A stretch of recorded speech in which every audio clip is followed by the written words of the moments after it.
Hello, callers, and welcome back to Viva Barça, the home of everything Barça, where we are going to be discussing on some recent updates. We start with Ansu Fati, talking about his injury update.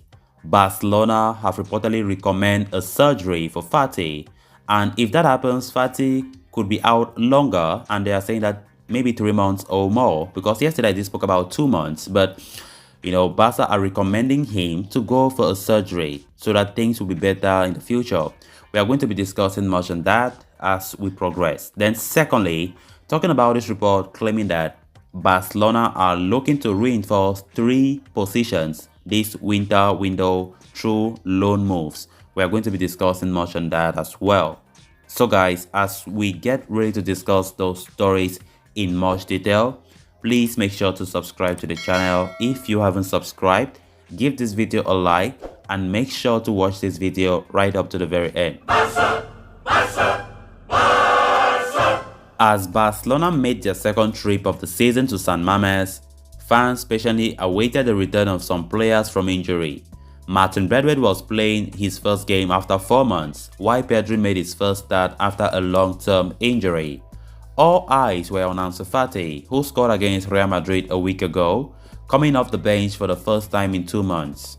The game ended in defeat for those in, blue and red, but there was worse news awaiting Barcelona. Fati picked up a knock while defending in the 96th minute and had to be subbed off for Sergio Dest. Reports claim that it was a relapse of his knee injury, and today the club released an official statement confirming otherwise, saying tests carried out on the first team player Ansu Fati confirmed that he has a proximal tendon injury in the hamstring of his left leg. So this is the same injury Ousmane Dembele picked up regularly at Barca, and it has been reported by Javi Miguel that the club has suggested that Fati undergoes surgery. Why that will possibly eliminate reoccurring injuries. It will sideline him for another 3 months. Then on to the next story of discussion. The bitter defeat at the San Mamés against Athletic Club Bilbao 2 days ago in the Copa del Rey round of 16, exposed several gaping holes in our team. Starting with left back Jordi Alba, had a shocker of 120 minutes being at fault for 2 goals. It also showed Barcelona's inability to convert chances, with Ferran Jutgla almost invisible in the centre-forward role. And while Gerard Piqué and Araujo had solid games, they do not have a reliable enough backup.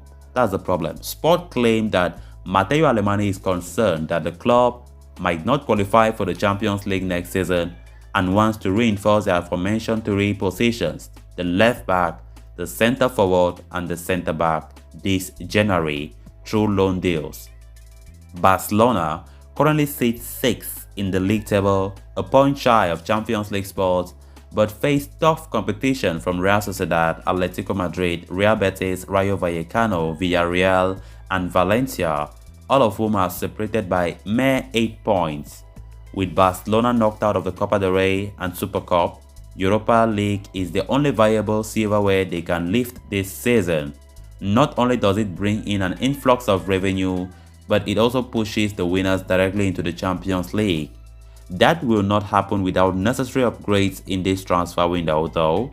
Let's assess each situation carefully. Talking about the Jordi Alba dilemma.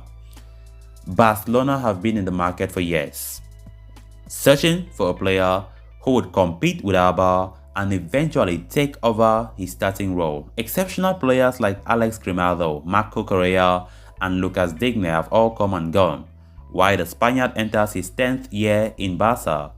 However, this time, Barca are without any sort of senior replacement for Alba. Alejandro Balde is not mature enough to, cut into the role, while Xavi's experiments with Lenglet, Sergio Dest, Oscar Mingueza have all failed. In the last month or so, Barca have been linked to a few names, with Nicolas Tagliafico on top of that list. The Argentine is reportedly available for €7 million in the winter. Ajax have ruled out any possible loan move for him. Grimaldo and Manchester United Alex Telles have made the rounds as well. The former has a starting role at a struggling, while the latter's importance continues to grow with Luke Shaw's injuries. Then talking about Ferran Torres, who of course cannot lead this Barca alone. Ansu Fati walked off the pitch in the 96th minute, 2 days ago against Athletic, with reports claiming that he has suffered a relapse of his injury. He's expected to be out for 2 or 3 months, which is a massive blow for us. On the flip side, Ferran Torres scored his first goal for the club in a spectacular fashion, bending one into the top right corner. With Memphis Depay not having a permanent role, Martin Braithwaite's recent return from injury, and Ousmane Dembele is probably being pushed to the stands, Barca desperately need another man to lead alongside Torres. Edinson Cavani was thought of as an ideal addition, but Manchester United have ruled out any move for the former PSG superstar in the winter. Timo Werner, Pierre-Emerick Aubameyang, Alexander Lacazette, Morata, Martial, and even Bundesliga second highest scorer Patrick Schick, among others, have found their names linked with Barcelona, with no concrete updates on their situation. Then let's talk about the centre-back situation. Piqué, Araujo, Lenglet, Umtiti, and other centre-backs. Barcelona currently have 6 centre-backs on their payroll, with 2 of them, which is Eric Garcia and Umtiti, out for 2 months, at the very least, with injuries. Further, Xavi evidently does not consider Oscar Mingueza a centre-back, using him to bolster the full-back slots. That still leaves the team with Piqué, Araujo, and Lenglet. While Piqué and Araujo have been in great form, Lenglet, admittedly, few performances have been shaky.